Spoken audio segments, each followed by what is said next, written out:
जब कहीं पूरे देश भर में या पूरे इस पृथ्वी पर यादव जाता है और वो बताता है तो उसको सबसे पहले भगवान कृष्ण से जोड़ा जाता है। जैसे ही उनका बयान आया, मैं उड़ीसा में था, तो मैंने तुरंत, जैसे हमको जानकारी हुई, मैंने तुरंत गाड़ी रोककर वीडियो बनाया, विरोध में सोशल मीडिया पे पोस्ट किया। गाय जो है वो हमारे सनातन धर्म का प्रतीक है। अगर कोई व्यक्ति गाय को ये बोले, वो भी यदुवंशी होते हुए, कि मुझे उससे दुर्गंध आती है, गौशाला से दुर्गंध आती है, तो मैं यही कहूंगा कि उसको अपने नाम से आगे यादव सरनेम हटा लेना चाहिए। अपना नाम अकबर और औरंगजेब के नाम पर रख लें। और इनको इत्र पसंद है तो ये टोपी पहन के बिरयानी खा रहे हैं। पीएम मोदी जी के बारे में कुछ बोला जाए जो उनकी चीजों को लेके है, वो देश का विरोध होगा? नाम बदलने से सुविधाएं बदल जाती हैं या वही रहती हैं? हम लोग जो है एल्गोरिथम की बात करते हैं, हम एक्सीलेंस की बात करते हैं, एआई की बात करते हैं। वो कट्टा बनाने की फैक्ट्री देते थे, हम लोग यहाँ पर इंडस्ट्रियल कॉरिडोर बन रहा है जहां हम तोप बनाने का काम कर रहे हैं। प्रयाग की जो धरती है, वेदों में प्रयाग नाम है उसका, सब जगह। और कोई आक्रांता के नाम पर कोई नाम है, जिसने यहाँ पर हमारे मंदिरों को तोड़ा है, जिसने हमारे हमारे प्रतीकों को नष्ट किया है, उसके नाम पर भारत में क्यों नाम रहेगा भाई? आप बताइए, पूरे दुनिया भर में जहां हिंदू ज्यादा हो और कोई आबादी वहां खत्म हो गई हो, मैं आपको 200 जगह बताऊंगा जहां पर अगर मुस्लिम आबादी ज्यादा रही हो तो लोगों को देश छोड़कर भागना पड़ा। अखिलेश यादव साहब की बड़ी जुबानी जंग चलती रहती है, क्या अखिलेश यादव को लेकर आप क्या सोचते हैं? वो रचनात्मक विपक्ष के नेता नहीं है। भारतीय जनता पार्टी व्यंग्यकारों को सहन नहीं कर पा रही है। फ्रीडम ऑफ स्पीच के नाम पर अगर आप बदतमीजी करेंगे और अगर आप जोक उड़ाने के नाम पर किसी को जो है हर्ट करेंगे। यूपी में पत्रकारों की हत्या हो रही है, कई पत्रकार मारे गए यूपी में। फ्रीडम ऑफ स्पीच या किसी नेता के बारे में या किसी भी मुद्दे को उठाने के बारे में देखिए पत्रकारों की हत्या कर दी जा रही है, तो फ्रीडम ऑफ स्पीच बचेगा? समाजवादी पार्टी की सरकार में तो थाने जो है सपा के नेता चलाते। तो औरंगजेबी संस्कृति ये कहा जाता है कि सत्ता के लिए हम, मतलब जो शासक है, वो अपने परिजनों को भी हत्या करने से, बंद करने से, उनको पीड़ित करने से बाज नहीं आता है। ये होती है औरंगजेबी संस्कृति। अगर आप बताइए, अगर अखिलेश जी मुलायम सिंह जी के पुत्र नहीं होते तो अभी वो कहां होते? और कम से कम मुलायम सिंह जी ने पब्लिक मंचों पर, ज्यादा नहीं लेकिन 3-4 बार तो मैंने सुना है कि उन्होंने कहा बहुत गलती हो गई अखिलेश को मुख्यमंत्री बना। क्या सुभाष यदुवंशी आने वाले समय में उत्तर प्रदेश के लिए मोहन यादव बनेंगे? Akhilesh Yadav hypocrite, Chandrashekhar Azad confused, MK. Stalin, धर्मद्रोही, Yogi ji, सनातन योद्धा, महात्मा गांधी जी, असाधारण व्यक्तित्व, सावरकर जी, प्रेरणा स्रोत, नीतीश कुमार जी, कोऑर्डिनेशन, मतलब जो सामंजस्य की पर्यायवाची। बाकी लोग समझ जाएंगे जो आप कहना चाह रहे हैं, उसका भी पर्यायवाची कुछ है।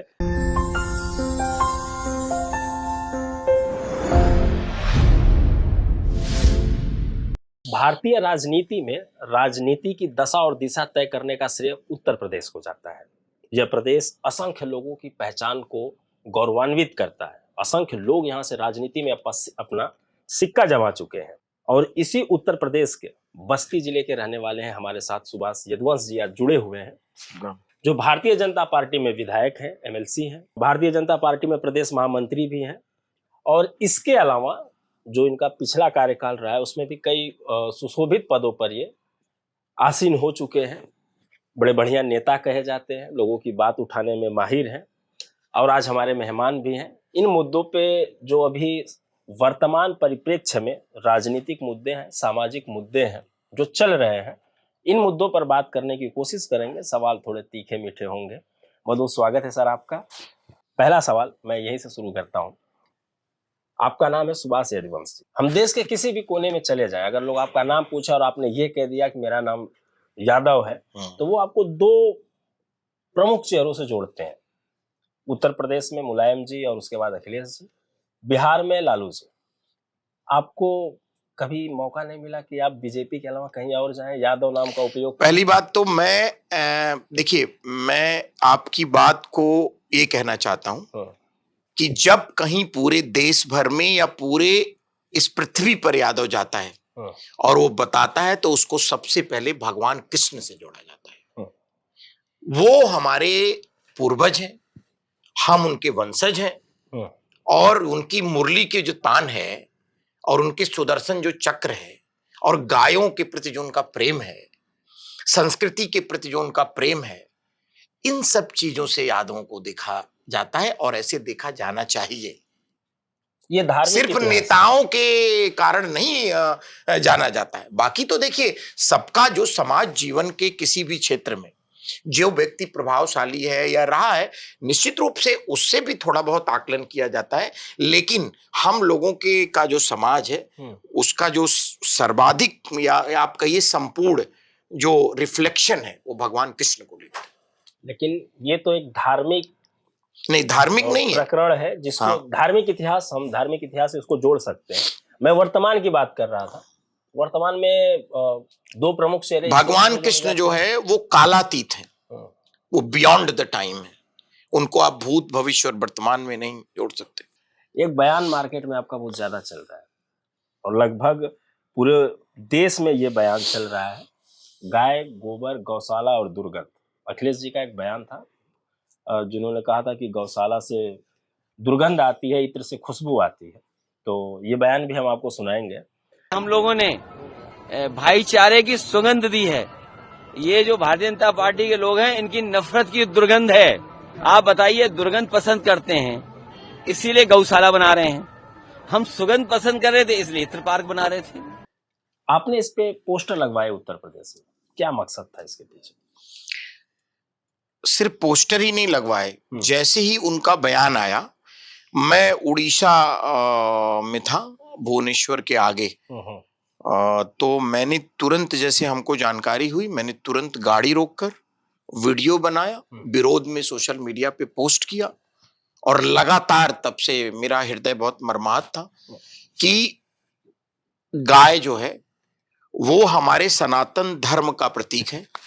हिंदुओं के घर में जो भी पैदा हुआ है उसमें गोबर का लेपन करके किसी भी पवित्र दिन की शुरुआत करना, और गाय के दूध से ये जो बालक हैं, जितने भी शिशु होते हैं, उनसे लेकर सभी लोगों को गाय अपने दूध से जो है वो पोषण देती है।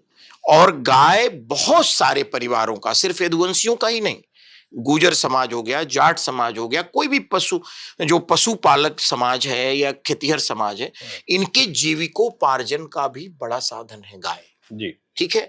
अगर कोई व्यक्ति गाय को ये बोले, वो भी यदुवंशी होते हुए, कि मुझे उससे दुर्गंध आती है, गौशाला से दुर्गंध आती है, और इनको उनके स्टेटमेंट को ध्यान से देखिए, और जो है मुझे गोबर से दुर्गंध आती है, तो मैं यही कहूंगा कि उसको अपने नाम से आगे यादव सरनेम हटा लेना चाहिए। और इत्र की सुगंध आती है, बहुत अच्छी बात है, तो इत्र का एक ताबीज मान लें किसी मौलाना से अभिमंत्रित करा करके, और अपना नाम अकबर और औरंगजेब के नाम पर रख लें, हमें कोई एतराज नहीं है। लेकिन गाय का विरोध करके और जो है गौशाला का विरोध करके, सनातन का विरोध करके राजनीति नहीं करने देंगे हम लोग किसी को उत्तर प्रदेश में। एक मेरा सवाल है, इसी से जुड़ा हुआ एक सवाल है, किसी एक व्यक्ति का विरोध पूरे देश का विरोध हो सकता है? मैं समझा नहीं आपका प्रश्न। मैं किसी व्यक्ति पे टिप्पणी करूं, मैं अपने विचार उस व्यक्ति के बारे में व्यक्त करूं, तो क्या वो किसी देश का विरोध हो सकता है? अगर पीएम मोदी जी के बारे में कुछ बोला जाए जो उनकी चीजों को लेके है, वो देश का विरोध होगा? मैं आपका प्रश्न बहुत अच्छी तरह नहीं समझ रहा हूं, लेकिन फिर भी मैं ऐसा कहता हूं कि शायद नहीं। हाँ, तो सर, अगर गौशाला पे टिप्पणी की जा रही है तो ये पूरे सनातन धर्म की हानि कैसे हो सकती है? सनातन धर्म पे टिप्पणी कैसे हो? गाय सनातन धर्म का प्रमुख प्रतीक है। नहीं, कैसे नहीं? मैं गौशाला की बात कर रहा हूँ। तो तीनों बातें उन्होंने कही ना, खाली उन्होंने गौशाला की बात नहीं कही है।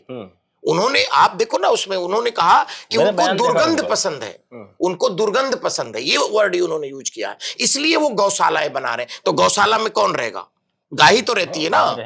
तो इसका मतलब जिसे दुर्गंध पसंद है वो गौशाला बना रहा है, गाय पाल रहा है, और इनको इत्र पसंद है तो ये टोपी पहन के बिरयानी खा रहे हैं। इत्र को हम मुसलमान से कैसे जोड़ सकते हैं? मैं नहीं जोड़ रहा हूं, मैं तो ये कह रहा हूं कि जब आप कोई काम करेंगे तो अगर आप एक्शन करेंगे तो उसका रिएक्शन होगा। मैं इत्र पर कुछ नहीं कह रहा हूं, मैं गाय पर आप बोलेंगे तो मैं उस पर बोलूंगा। ठीक है, आऊंगा मैं, फिर वापस उसी पे आऊंगा। एक सवाल और है, उत्तर प्रदेश में जब से भारतीय जनता पार्टी की सरकार बनी, प्रदेश के कई जगहों के नाम बदले गए। नाम बदलने से सुविधाएं बदल जाती हैं या वही रहती हैं?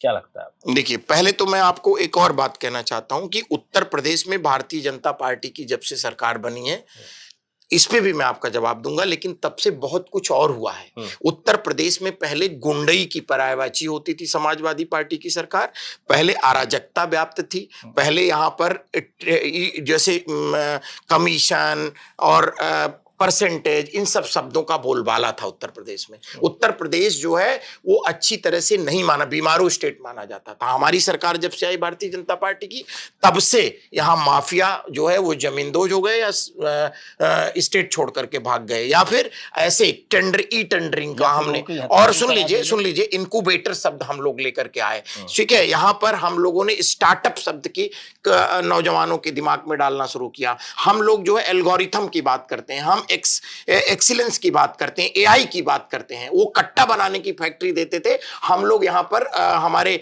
माननीय प्रधानमंत्री श्री नरेंद्र मोदी जी और उत्तर प्रदेश के यशस्वी मुख्यमंत्री योगी आदित्यनाथ जी के नेतृत्व में इंडस्ट्रियल कॉरिडोर बन रहा है, जहां हम तोप बनाने का काम कर रहे हैं। तो मैं कह रहा हूं ये भी चीजें उत्तर प्रदेश में आई हैं। अब मैं आपके प्रश्न पे आता हूं कि देखिए, नाम बदलने से सुविधाएं बदलती हैं नहीं, वो सुविधाएं तो हम दे रहे हैं ना अलग से। सड़क हम तेजी से बना रहे हैं, हाईवे हम तेजी से बना रहे हैं, इलेक्ट्रिसिटी हम ज्यादा अच्छा दे रहे हैं, घर घर जल देने का काम हम कर रहे हैं, शिक्षा में आमूलचूल परिवर्तन कर रहे हैं। लेकिन जो हमारी संस्कृति से जुड़ा हुआ कोई चीज है, और जैसे उदाहरण के लिए कि प्रयाग की जो धरती है, वेदों में प्रयाग नाम है उसका सब जगह, और कोई आक्रांता के नाम पर कोई नाम है जिसने यहां पर हमारे मंदिरों को तोड़ा है, जिसने हमारे प्रतीकों को नष्ट किया है, उसके नाम पर भारत में क्यों नाम रहेगा भाई? तो मैंने आपको इसलिए बताया कि आप सिर्फ उसी पैराडिग्म मत रहिए, बहुत पॉजिटिव चेंज आए उत्तर प्रदेश में, वो भी देखिए। हाँ, नाम जो हमारी संस्कृति को सूट करता है, जो सनातन को सूट करता है, जो हमारा प्राचीन नाम है, जिससे हम और आप बताइए पूरे दुनिया भर में जहां हिंदू ज्यादा हो और कोई आबादी वहां खत्म हो गई हो, मैं आपको 200 जगह बताऊंगा जहां पर अगर मुस्लिम आबादी ज्यादा रही हो तो लोगों को देश छोड़कर भागना पड़ा है। ये तो हर जगह है सर। बताइए ना मुझे एक जगह हिंदू नहीं पाकिस्तान का अगर हम जिक्र कर लें, पाकिस्तान में हिंदू नहीं रहते। पाकिस्तान में हिंदू किस कंडीशन में रहते हैं? कंडीशन तो अलग है। अच्छा, वही कंडीशन तो हम हर जगह पैदा करने की कोशिश कर रहे हैं। कोशिश ये आपके मन का परसेप्शन है। मुझे बताइए, मैं चुनौती देकर आपको कहता हूं, मुझे एक जगह पूरे इतिहास में बताइए जहां हिंदुओं के रहने के नाते किसी जाति को कूच करना पड़ा हो, भागना पड़ा हो, वहां से समूल नष्ट हो गया हो। मैं आपको 200 जगह नहीं हो रहे हैं कहीं भी, मैं आपको सैकड़ों जगह से बताऊंगा जहां पर ये लोग रहे। आप बताइए 56 देश है, सबके सब वो कितने धर्मनिरपेक्ष हैं? उसमें से हम धर्मनिरपेक्ष हैं। और एक बात बताइए, हमारे यहां जैसे उदाहरण के लिए अभी सड़क बन रही है, सड़क पर क्या खाली हिंदू को चलना अलाउड है? अभी हम शौचालय दे रहे हैं, आप डेटा उठा करके देखिए, 13 करोड़ शौचालय हमने पूरे देश में माननीय प्रधानमंत्री जी के नेतृत्व में देने का काम किया। उसमें ज्यादातर अल्पसंख्यक समुदाय के लोगों को मिला। क्या हमने भेदभाव किया उसमें? नहीं। और सुनिए, आपको मैं जानकारी के लिए बता दूं, 2000 सवाल बहुत फंसता जा रहा है, बहुत सारे सवाल। चलिए आप आगे धीरे धीरे मुद्दों पे हम आ रहे हैं, उन्हीं मुद्दों पे आ रहे हैं। आपने कहा कि हम भेदभाव नहीं करते। अभी ईद गई है, एक बयान जारी किया गया मेरठ में कि न सड़कों पे नमाज पढ़ना है, न छत पे नमाज पढ़ना है, घर में नमाज पढ़े और मस्जिद में नमाज पढ़े। लेकिन जब कोई हिंदू धर्म का कोई त्योहार होता है तो हम सड़कों पे डीजे बजाते हैं, सड़कों पे नाच गाना होता है, और सड़कों पे ही हम जागरण का मंच भी लगाते हैं। लेकिन एक त्योहार उनका है, एक त्योहार हमारा है, पर यहाँ तो भेदभाव दिख रहा है सर। मुझे आपके मन में भी बहुत भेदभाव दिख रहा है, और मैं स्पष्ट आपसे कैमरे के सामने बोल रहा हूं। आप जो है, आपका जो मन प्रशिक्षित है पूरा, वो उन्हीं की तरफ दिख रहा है ज्यादा। मैं आपको बताऊं, ये बताइए, नमाज साल में कितनी बार पढ़ी जाती है और होली कितनी बार मनाई जाती है? मेरा सवाल नहीं, क्यों नहीं? आप अपने हिसाब से सवाल पूछेंगे तो आपके हिसाब से उत्तर देंगे क्या? नहीं। हाँ, मेरा सवाल नमाज, और उसी ऐसा भी नहीं कि नमाज, अभी तो आपने वही पूछा है। नमाज साल भर रोडों पे नहीं पढ़ी जाती है सर, और नमाज रोड पे पढ़ना भी नहीं चाहिए। कोई त्योहार तो जब बात खत्म हो गई, अगर आप कह रहे हैं कि नहीं पढ़ना चाहिए, आप संभाव की बात कर रहे थे, मैं उस पर बात कर रहा हूं। आप अपने प्रश्न पे अडिग रहिए। देखिए, मेरे कहने का मतलब, अभी इतना बड़ा महाकुंभ हुआ, 65 करोड़ लोग वहां पर आए, और वहां पर वो करके, वहां कोई बीच में बैठ करके सड़क पे पूजा कर रहा था क्या? और आपको बताएं, आपसे हमसे बहुत सारे बुद्धिमान बुद्धिजीवियों ने भी, और कई तो उनके वर्ग के बुद्धिजीवियों ने भी, कई मुस्लिम बुद्धिजीवियों ने भी अभी कहा है कि भाई आप लोग सड़क पर नमाज मत पढ़िए। इसमें ये अपील करने में क्या बुराई है? ये तो सबकी सुविधा के लिए हो रहा है। मान लीजिए किसी सवाल यही था, बिल्कुल है, सबके लिए होना चाहिए। देखिए, एक दिन कोई विषय है, कहीं एक दिन जा रहा है वो, अब जैसे मान लीजिए रंग खेलना है, रंग घर में थोड़ी ना खेला जाएगा भाई, आप समझो ना, रंग कहाँ खेला जाएगा, घर के अंदर खेला जाएगा क्या? एक दिन लेकिन होली आती है पूरे देश भर में, उस दिन छुट्टी भी रहती है, लेकिन बाकी और दिनों में छुट्टी नहीं रहती। और त्योहार में देखिए, नमाज तो हर शुक्रवार को पढ़ी जाती है ना, ईद के 52 बार पढ़ी जाती है, तो मतलब हाँ, तो बिल्कुल रहती है, मैं यही कह रहा हूं, लेकिन 52 दिन पढ़ी जाती है। और हरियाणा में ईद की छुट्टी कैंसिल कर दी गई। अब पूरे दुनिया भर का सवाल हमसे मत पूछिए, अच्छा। हम कोई एनसाइक्लोपीडिया नहीं, हमसे उत्तर प्रदेश के सवाल पूछिए, हमसे जो विषय है आपका वो पूछिए। ठीक है सर, विषय में पूछ लेते हैं सर। अखिलेश यादव साहब की बड़ी जुबानी जंग चलती रहती है, क्या अखिलेश यादव को लेकर आप क्या सोचते हैं? नहीं देखिए, पहली बात तो ऐसा बिल्कुल नहीं है। जब उन्होंने गाय पर, गौशाला पर ये बोला, तब हमने बोला, ठीक है। मैं संगठन में काम करता हूं, भारतीय जनता पार्टी का प्रदेश महामंत्री हूं। मुझे एक तो दोनों बातें, मुझे बहुत समय भी नहीं रहता जो मीडिया में बहुत जुबानी जंग करने का, और ना मेरा इंटरेस्ट है व्यक्तिगत, लेकिन ये मुद्दा ऐसा था कि इस पे मैं चुप नहीं रह सकता। ऐसे ही मोहन यादव जी आए थे, तो उन्होंने आते ही, जैसे मोहन यादव जी एंट्री किए, वो भारतीय जनता पार्टी के नेता होने के अलावा हिंदुस्तान के अकेले यादव मुख्यमंत्री हैं। और जब वो आए, पहली बार उनका दौरा था आजमगढ़ में, तब इन्होंने बहुत ही असंसदीय भाषा में टिप्पणी की उनके ऊपर, जिसका सभी लोगों ने आलोचना, तो उस पर भी हमने इसी तरह का आंदोलन किया था। इनके पुतले भी फूके गए थे हर जगह। अच्छा, मतलब तो जब विषय रहता है इस तरह का जो हमें हर्ट करता है, उस विषय पर हम बोलते हैं। बाकी मेरा कोई इंटरेस्ट इन सब बातों में नहीं रहता कि किसी से जुबानी जंग हो, किसी से ना हो। लेकिन मैं एक बात ये जरूर कहना चाहता हूं कि वो रचनात्मक विपक्ष के नेता नहीं है। उनके पास एक अवसर था कि अपनी प्रतिभा को साबित करने का, एक रचनात्मक विपक्ष होने का, एक कंस्ट्रक्टिव तरीके से बात रखने का, या कंस्ट्रक्टिव तरीके से अपने लोगों को लीड करने का, जो श्रद्धेय मुलायम सिंह जी जो उनको पूंजी दे करके गए, लेकिन उसका उन्होंने सदैव दुरुपयोग किया है। आप सुबह उठ करके उनके स्टेटमेंट देखिए, दिन भर निगेटिव बात करते हैं, दिन भर। आप बात कर रहे हो कि हमारी उनसे वो दिन भर योगी जी, मोदी जी और इनके बारे में, और उनके स्टेटमेंट देखिए कैसे कैसे बोलते रहते हैं।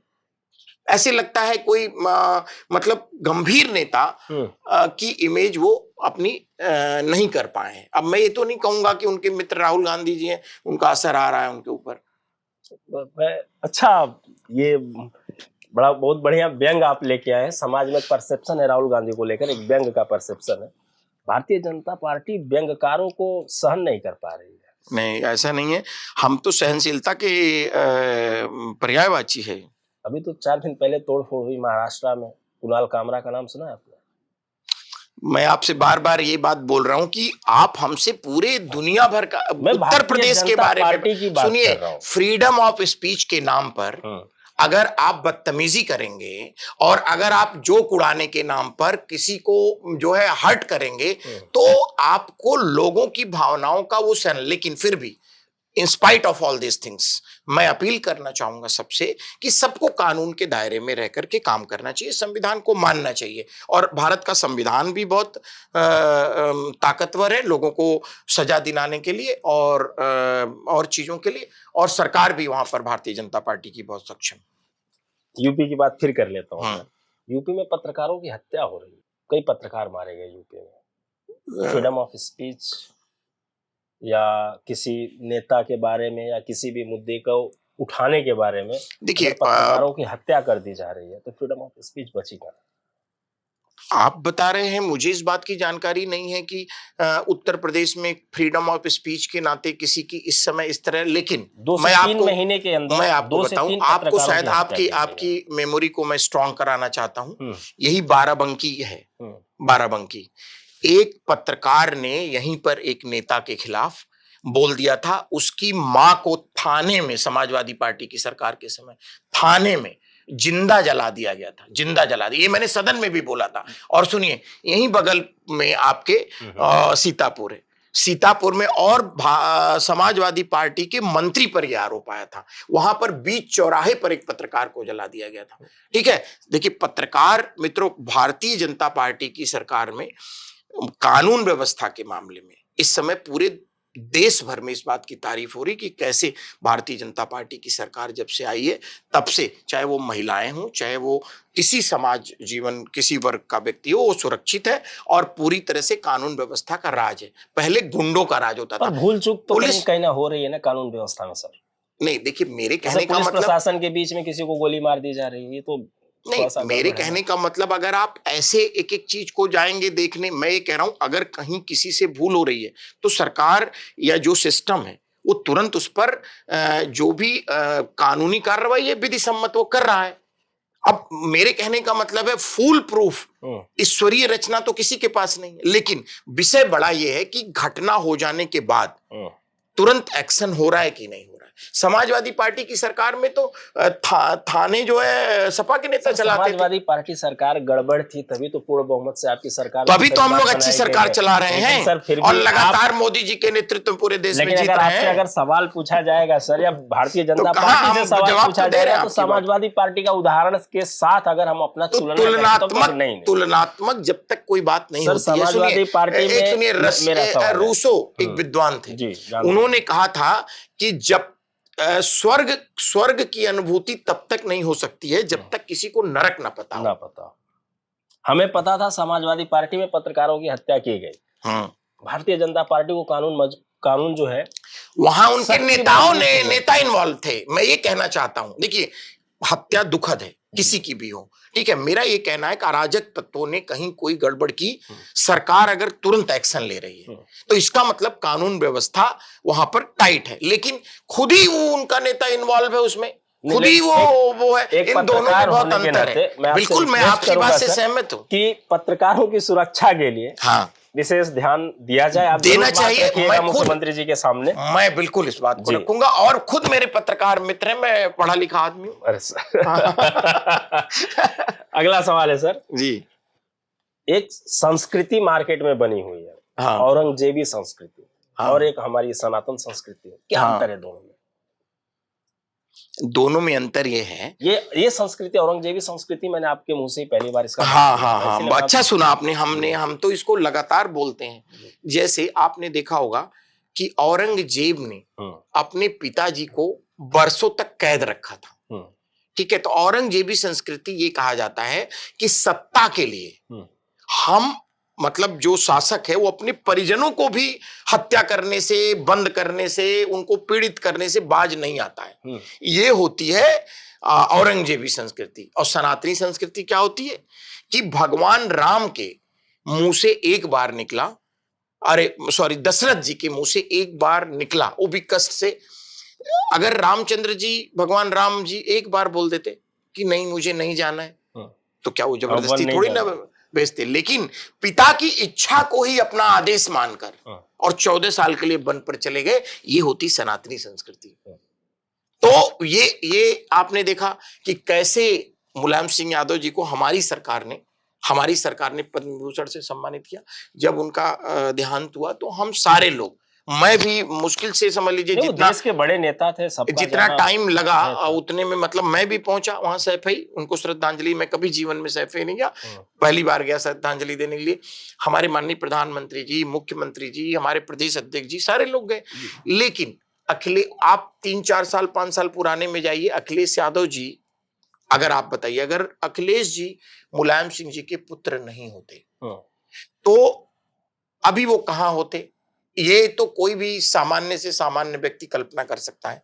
मुझे लगता है वो शायद कोई एग्जाम भी निकाल पाते कि नहीं निकाल पाते। अच्छा सर, बातें फिर बढ़ जाएंगी। इस पर आपको क्यों इतना दुख हो रहा है? नहीं, मुझको दुख नहीं हो रहा है। मुझे दुख इस पर भी कि अगर जय शाह आज अमित शाह जी के बेटे नहीं होते तो वो भी वहां नहीं होते जहां है। नहीं, मेरे कहने का मतलब ये है कि जैसे मान लीजिए आप देखे होंगे मंच पर किस प्रकार से, आप देखिए मंच था और किस प्रकार से उन्होंने प्रॉपर वीडियो है यूट्यूब पर, आप देख सकते हैं कि मुलायम सिंह जी के हाथ से माइक छीन लिया। और कम से कम मुलायम सिंह जी ने पब्लिक मंचों पर, ज्यादा नहीं लेकिन 3-4 बार तो मैंने सुना है कि उन्होंने कहा बहुत गलती हो गई अखिलेश को मुख्यमंत्री बना। तो डिजिटल मीडिया के जमाने में आपको कोई राजनीति हथियाने के लिए तो हर पार्टियों में ऐसा होता है सर, हर पार्टी में किसी ना किसी को होगा। हमें तो कोई उदाहरण नहीं दिखता है। तो मेरे कहने का मतलब ये औरंगजेबी संस्कृति है, मैं यही आपको बताना चाह रहा हूं। अगला सवाल है मेरा सवाल नहीं है, एक मुद्दा है, बड़ा मुद्दा है, क्योंकि उत्तर प्रदेश के 17 जिलों की बात है। और बलिया में अभी 4-5 दिन पहले आंदोलन भी बहुत बड़ा हुआ था, बहुत लोग आए हुए थे। यस, ये गौंड समुदाय जो है, गौंड समुदाय इसको ये मांग करे कि एसटी में इनका सर्टिफिकेट बनाया जाए। शासनादेश जारी हो गया, पहले कुछ जिलों में सर्टिफिकेट बने भी, लेकिन अब जो है कि नहीं बन रहे हैं, दोबारा नहीं बनाए जा रहे हैं, और बड़ी अजीब तरीके की टिप्पणी भी की जा रही है। मैं टिप्पणी पे नहीं जाऊंगा। आप सत्ता में हैं तो आपकी तरफ से शासनादेश जारी हो गया, लेकिन जिले के जो जिलाधिकारी हैं, तहसीलदार हैं, लेखपाल हैं, ये लोग जो है कि नीचे थोड़ा सा बदमाशी कर रहे हैं। इसके इस विषय पर एक तो देखिए शासनादेश जारी हो गया है, और जिला स्तर पर मैं स्वयं भी इस पक्ष में हूं। और जिला स्तर पर अभी हमारे अनुसूचित जनजाति मोर्चा के जो अध्यक्ष हैं संजय गौड़ जी ने, उन्होंने भी तमाम इसमें पहल की थी, और ये पूरा मामला हमारे संज्ञान में है। जहां कहीं भी शासनादेश का पालन नहीं हो रहा है, वहां हम लोग जिलाधिकारी महोदय लोगों से बात कर रहे हैं वहां पर। और मैं मतलब आपको भरोसा दिलाता हूं कि हम सब लोग की पूरी नीयत है कि उनको उनका अधिकार मिले। और उन जगहों पर ये आपको जहां पे कहीं दिक्कत आ रही, कई जगह हो भी रहा है, और जहां दिक्कत आ रही वहां ये होगा, शासनादेश हो गया तो ये आजमगढ़ हुआ, बस्ती हुआ, हाँ, इन जगहों पे जहां कहीं थोड़ा डोमिसाइल या किसी चीज को लेके इशू आ रहा है, उन चीजों को हम लोग सॉर्ट आउट करके और संबंधित अधिकारी, सक्षम अधिकारी जो उनसे बात करके इसको सॉल्व करेंगे। एक सवाल मेरा बड़ा मजेदार है, आपको भी अच्छा लगेगा जी।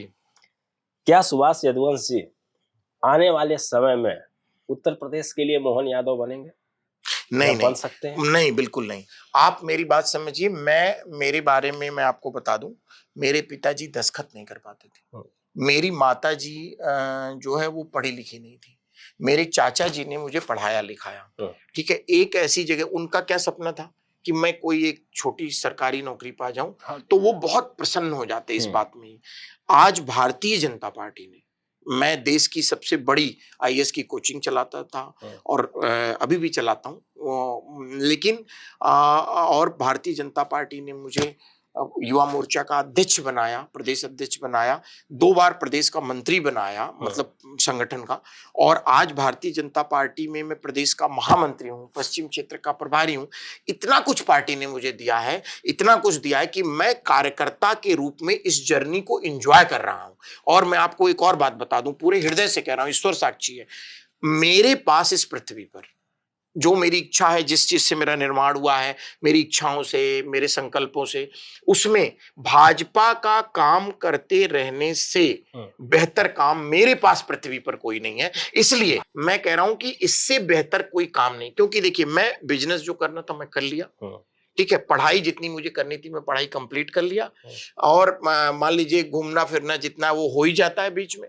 तो अब इससे अच्छा और क्या कार्य है? तो संगठन में मुझे कुछ न कुछ काम मिलता रहेगा हमेशा, जब तक भगवान ने मुझे शक्ति दी है। और मैं इसी से बहुत प्रसन्न हूं, और मेरे से बहुत योग्य लोग और बहुत सक्षम लोग पार्टी में, तो मैं बहुत प्रसन्न हूं। और जिसको बोलते हैं डिलाइटफुल हूं मैं, खाली हैप्पी नहीं हूं, मैं डिलाइटफुल। बीजेपी में यादव के नाम पे आप बड़ा चेहरा है, और बीजेपी उत्तर प्रदेश में किसी यादव को तो मजबूत करेगी।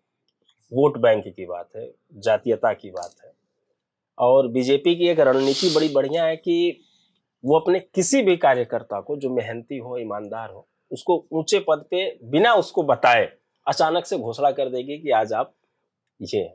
ऐसा लगता है आपको? क्योंकि आप बीजेपी में यादव बड़े चेहरे हैं यादव के। मैं ये बोल रहा हूं कि देखिए, पहली बात तो हमारा इसमें मतलब ज्योतिषी में और भविष्यवाणियों में इन सब में मैं तो मेहनत करके आगे बढ़ने वाला आदमी हूं। तो मैंने आपसे पहले बता दिया इस प्रश्न का उत्तर कि मेरी रुचि संगठन कार्य में, हाँ, संगठन में है, और मैं इसमें एंजॉय कर रहा हूं इसको। और यही मुझे आता भी है, मुझे कोचिंग चलाने और संगठन के अलावा कोई और तीसरा काम आता भी नहीं है।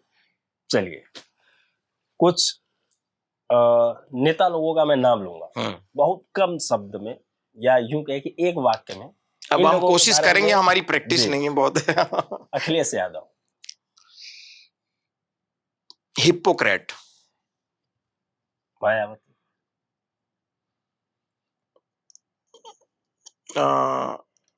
Strong will power, strong, Chandrashekhar Azad, confused. पर उनका तो अब क्यों बोल रहे हैं, एक शब्द में बता दिया। थोड़ा सा इसको एक्सप्लेन आप कर सकते हैं? नहीं। चलिए, यम के स्टालिन। हम्म? यम के स्टालिन। धर्मद्रोही। धर्मद्रोही। राहुल गांधी। अब उनसे क्या कहलवाएंगे, अब वो शब्द हम बोलना नहीं चाहते हैं, लेकिन चलिए, मतलब हाईली कंफ्यूज्ड। योगी जी। सनातन योद्धा। केशव प्रसाद मौर्य जी। आ, थोड़ा सा आप एक्सप्लेन भी कर सकते हैं। कार्यकर्ताओं के लिए बहुत ही प्रेमी हृदय है उनका। मतलब आपको मैं दिखा सकता हूं अपने मोबाइल में, मैं अपने मोबाइल में इसी समय दिखा सकता हूं। ऐसा दसियों बार हुआ है कि मैं उनको 9:15 पे मैसेज करूंगा तो 9:16 पे उनका जवाब आ जाता है। ऐसा रात को 11 बजे भी हुआ है। देखिए, हमेशा ऐसा आवश्यक नहीं है आदमी कभी सो रहा, लेकिन ऐसा अधिकतर बार हुआ है, अधिकांश तो बार। अब किसी कार्यकर्ता के लिए इससे अच्छी बात क्या हो सकती है? मतलब कुशल संगठन निर्माण करता वो तो है है ही है, वो सब तो है ही है, लेकिन ये प्रियंका गांधी जी। हाँ, राजनीति में नई एंट्री है। एक ऐसा नेता, मतलब राजनीति में एक वर्ड है कि एलिस इन वंडरलैंड। लोग सर्च कर लेंगे। महात्मा गांधी जी। असाधारण व्यक्तित्व। असाधारण व्यक्तित्व। सावरकर जी। प्रेरणा स्रोत। अंबेडकर जी।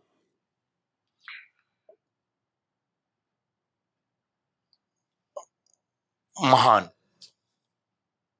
नेहरू जी। बहुत पीछे पड़ी थी बीजेपी नेहरू जी। नेहरू जी के बारे में,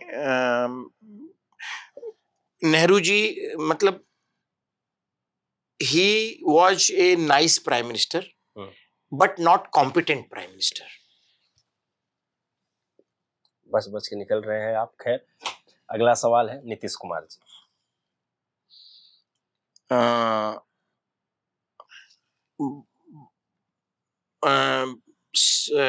कोऑर्डिनेशन, मतलब जो सामंजस्य की पर्यायवाची। शब्दों से खेल रहे हैं केवल आप, बाकी तो हम आपके हिसाब से थोड़ी ना उत्तर देंगे। बाकी लोग समझ जाएंगे जो आप कहना चाह रहे हैं, उसका भी पर्यायवाची कुछ है। आगे बढ़ते हैं हम लोग। ममता बनर्जी जी।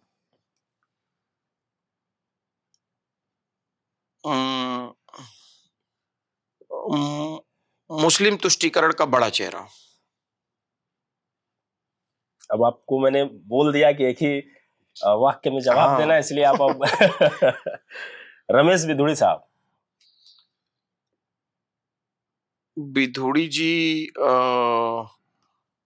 रमेश बिधूड़ी जी से हमारे व्यक्तिगत, चूंकि मैं पहले दिल्ली में रहता था तो संबंध है। वो मतलब हृदय से बहुत ही कोमल है, लेकिन वाणी से नहीं। कभी हो जाता है भाई, ऐसा हो गया होगा, बट मैं नहीं, बट लेकिन ये है कि वो हृदय से बहुत ही अच्छे इंसान है, साफ दिल इंसान। ओवैसी साहब। मैं उनके बारे में बहुत जानता नहीं हूँ और बहुत देखता भी नहीं हूँ, लेकिन मुझे ये लगता है कि जहां पे पिच नहीं है वहां भी खेलने लगते हैं वो। इमरान प्रतापगढ़ी। हम उनके बारे में नहीं जानते। यूपी के ही है। हाँ, बट नहीं जानते मैं उनको। शेर वेर कभी सुन लेते हैं। राज्यसभा सांसद है साहब। हाँ, तो क्या हुआ, राज्यसभा सांसद बहुत, अब सबके बारे में जानना मेरा काम थोड़ी ना है। आकाश आनंद। अब आकाश आनंद जी, हमने उनको 1-2 बार देखा है यूट्यूब वगैरह पे, तो हम पढ़े लिखे लगते हैं और मुझे लगता है कि अभी थोड़ा और जब वो आएंगे, मतलब अभी तो शायद मुझे जितना जानकारी है कि अभी वो कार्यमुक्त हुए। हाँ, तो जब वो आएंगे तो उनके थोड़ा ज्यादा मुझे समझने की जरूरत है। मतलब अभी थोड़ा ये वक्त से पहले कहना हो जाएगा, उनके बारे में जजमेंटल हो जाएगा, लेकिन मुझे देखने से पढ़े लिखे लगते हैं। राबड़ी देवी। एक बहुत मतलब अच्छी पत्नी, अच्छी पत्नी, लेकिन इनकॉम्पिटेंट पॉलिटिशियन। मोदी जी।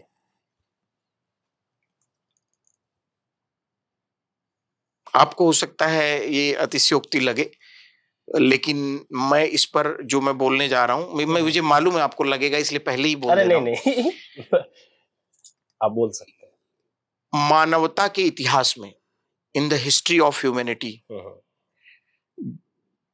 किसी लोकतांत्रिक प्रक्रिया में इतने बड़े समूह को, जो इतने विविधता से भरा हो, इतनी तेजी के साथ अपने व्यक्तित्व से, अपने आचरण से, अपनी नीतियों से प्रभावित करने वाला दूसरा व्यक्ति पृथ्वी पे पैदा नहीं हुआ है मोदी जी के अलावा।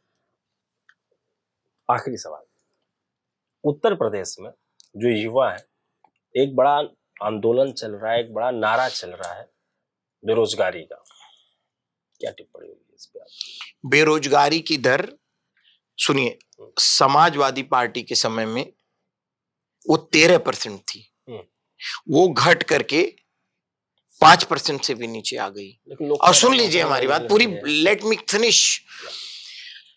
हमारी सरकार ने उत्तर प्रदेश में 7 लाख नौकरियां दी हैं।